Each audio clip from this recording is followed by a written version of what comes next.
in understanding who my neighbor is. Jesus defines that, and he says anyone who's in need, basically. Doesn't matter what their religion is, doesn't matter what their ethnicity is. If they're in need, they're my neighbor, I can love them like myself. The good I want for me is the good I want for them. I get to that conclusion from Jesus' teaching. My question is, as a universalist, where are you getting that from? Believe it or not, from Islam. Right, show me in Islam where you're getting that from. God said, build Bro, a temple. Okay. When you spoke about masculinity, Yeah. Ungodly work. I believe, and I feel, build a temple. well, I don't like saying feels, I believe that you describe universal man. You don't have to be a Christian to stand for the oppressed. Yeah. And that's to do with, again, when I say universal, hence getting to the point of what's the difference between universal law, natural law, man-made law, and the decline of Christianity? Guys, if you want to move in to hear this conversation, When the decline of Christianity, the cameras create this kind of fence around me. Right, so the decline of Christianity, I believe, is when Christianity. let me deal with your first point. So your first point, when we talk about the idea of masculinity and standing up for the oppressed, in terms of saying that anyone can do that, even if they're not Christian, that's true. Anyone can do that, even if they're not Christian. But that idea emerges from somewhere. It certainly doesn't emerge from Islam. It certainly doesn't emerge from Hinduism. You could argue, the Sikhs may be able to argue that there is an intrinsic idea to their religion, but certainly for Europeans, the idea has emerged from Christianity. Liberal humanism and the idea of humanitarian ethic is something that emerged from a Christian milieu. Hence, I said, how does that apply to universal law? Because before Christian, you can go back thousands of years. Yeah. The idea was there. Where? Name me a group. Let's go to Africa, for example. Yeah. Yeah. Look at the tribalism. Look at the tribes. So they fought one another. They fought one another, but within that tribe, within that small community, they had laws. Yeah. Yeah. Thou shalt not kill. Thou shalt not steal. Yeah. It didn't come from Christianity. Wait, one second. So the thing is, you were talking about. It could be anyone standing up for humanity. Yes. I am saying, as a Christian, the only people that are going to stand up for Christians are other Christians. Like, no one else is standing up for other Christians. Wait, 1 second. But the idea of justice for all, to love your neighbor as you love yourself, is an intrinsic Christian idea. No. It's a Judeo-Christian idea. It's a universal idea. No, it's not a universal idea. Because in Islam, are you a Muslim? I am Muslim. Yes. Right. In Islam, I'm a dhimmi, right? Okay. I did what? Do you know what a dhimmi is? No. Right. This is an intrinsic Islamic concept. As a dhimmi, one of the protected people, right? I'm a second-class citizen under Sharia law. And that means that in Islam, they don't have a concept like loving your neighbor as you love yourself. They have a concept of love other Muslims as you love yourself. And then Christians and Jews are the worst of creatures. Okay. They are less than Muslims. Right. So loving your neighbor is not an Islamic idea. Show me in the Quran where it teaches that. Bear with me. Okay. I didn't come at you from a Muslim perspective. Yeah. And I wasn't attacking Christianity I in know. the first place. I was coming at you from a universal perspective. Yes. Yeah? And you're trying to switch it onto the Islamic perspective. That's not my point. Are you rejecting Islamic teaching then? Listen, I have my own ideas because at Fair the end of the day, I'm going to go into my grave myself. So I have to worry about myself. Okay, that's fair. That's else. totally fair. Yeah, go on. But I am who you are. You have the same emotions as me. Yeah. I prick you, you bleed. So certain things are universal. Yeah. So the idea of protecting my family is universal. Yeah. Love thy neighbor is universal. Tribalism in the smallest communities, which have no Christianity, no Islam, way before those ideas of monotheism came out, paganists, within those paganists, that environment themselves, people, an eye for an eye. That's not a Christian idea. So let me come back to you, because I don't think you're engaging in what I'm saying. The idea of loving your neighbor as yourself cannot be found in most cultures and most religions. It is not a universal human idea. The more universal human idea is you love your own group, you love your own side, you love your own team. Yes.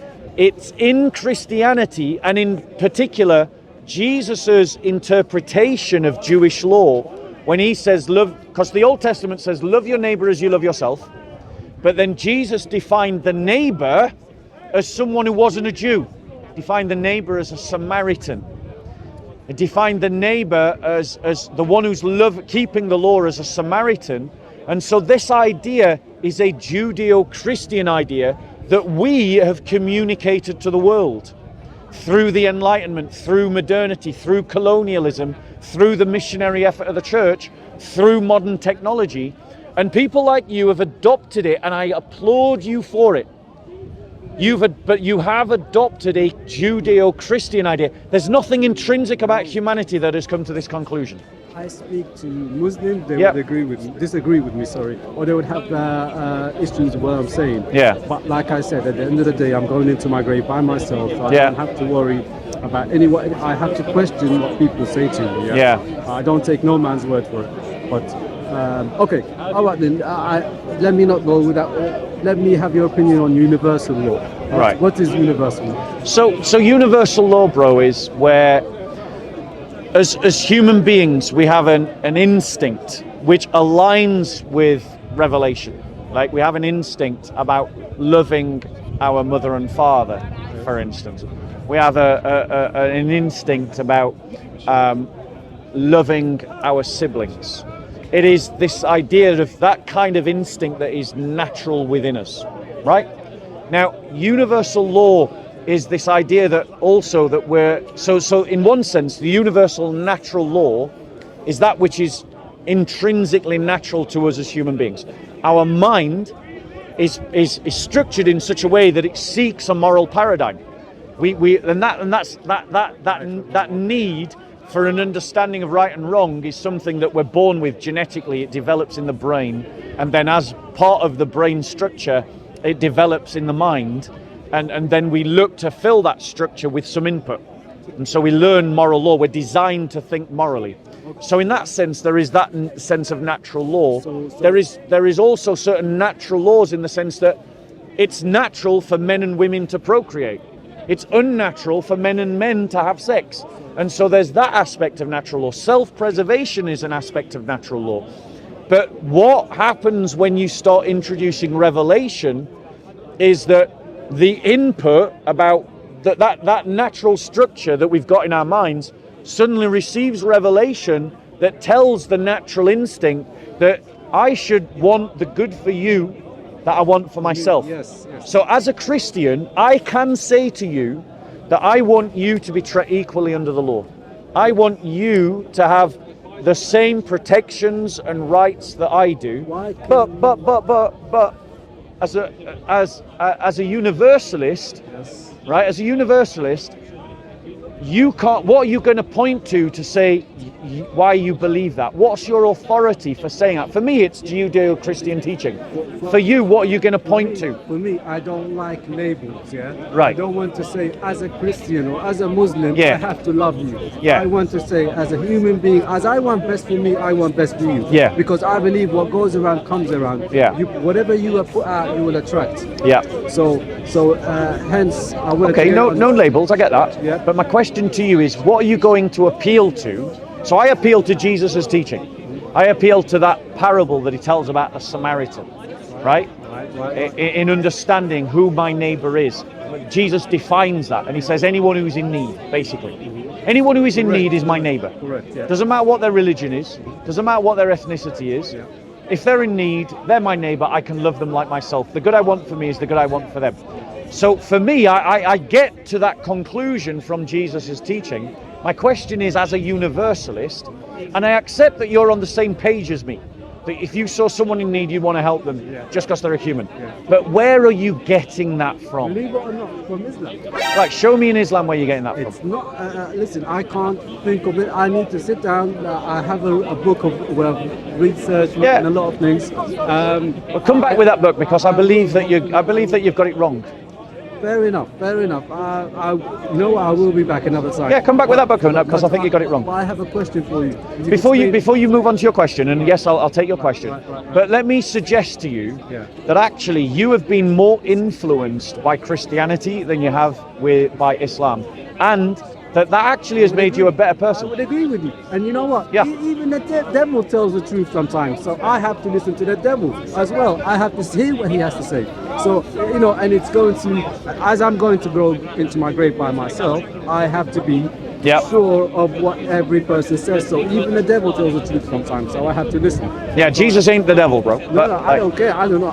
But the point is, Christianity has influenced you, and I agree. and I think that I don't think you should worry about that. I think you should celebrate it, and I think that you should build on it. I hope it's a never-ending thing. But let me continue. Natural. You've explained natural law. Okay.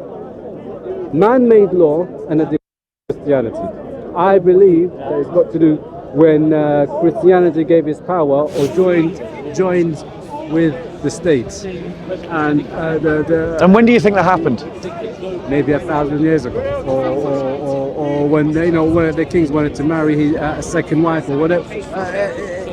I haven't looked at the history. Yeah. But I believe because the state controls. Are you aware that from the 5th century until the 17th century, the church and the state worked together to form Christian laws?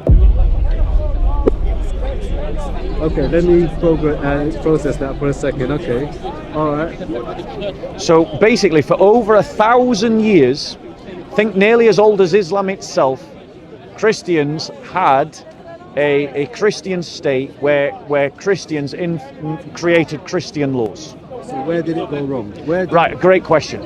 Where did it go wrong? It went wrong with sectarianism. It went wrong when Christians fought a civil war. So it wasn't that the problem of joining religion to politics was the problem. It was that when the church unity fractured and Christians couldn't agree about the right way to govern the church, not the right way to govern the state, but the right way to govern the church. And then they started fighting about it. And that civil war is where it all started to go wrong for Christians. When did this happen? This happened in the Reformation. So it started in the 1600s, finally sort of settled down in the 1700s, and then in the 1700s they separated church and state.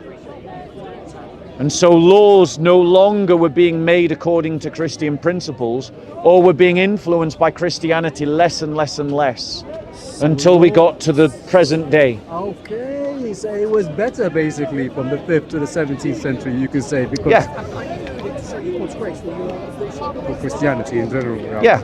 Okay. And the thing is, as Christians, we're not against the idea of the church governing the state. Right. Or influencing the state. Yes. We're not in favor of atheistic governments. Okay. We're not in favor of atheistic law. As Christians, we're in favor of theistic law. Okay. Now, the way that we do that is different from the madhabs, right? Okay. So the madhabs in Usul al-Fiqh, right? Yeah. They've got these different disagreements, haven't they, between the Maliki, the Hanafi, the Shafi, and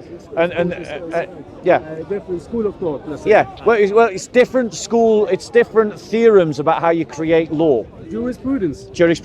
So it's different theories about how you use the resources to create the law. Correct. Right? Yes. That's what Usul al-Fiqh is, right? But the reality is that when you look at Usul al-Fiqh, we Christians practice that state by state, whereas you do it within the Ummah, and you've got these different united madhabs that work within the Ummah. Correct.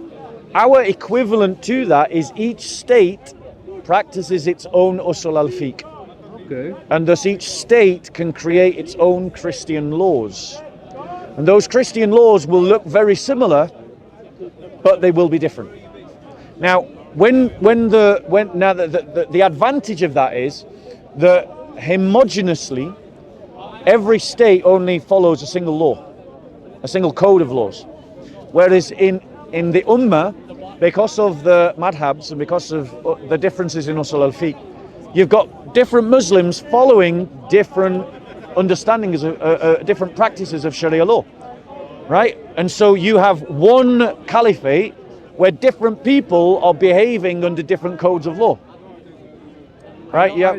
You say caliphate, but that's okay. And you also have multiple different caliphates. Okay, I would disagree with that because I don't know of any caliphates. All the caliphates are dead now, thanks be to God. Okay, all right then. Yeah. You know, I might agree with some of what you're saying there. Yeah. Anyway, all right then. What's your name, bro? Hussein. Hussein. It was lovely to meet you, Hussein. What's your name? My name's Bob. Bob. Do you have a Bible, Hussein? No. I'd like to give you a gift. As a thank you. I always enjoy talking to pleasant people, and you've been very pleasant. So here's my gift to you, Hussein. Thank you very much, Papa. Yeah, come back with as many questions as you like, and let's talk again. I promise you I will. All right, you look after yourself. Thank you for the present as well. No worries. You know what? Would you like some? You know what? Go on. Yeah, go on. I'm listening. Doesn't matter. I'll come back and see you again. All right. Pleasure. Thank you very much. You look after yourself. Take care.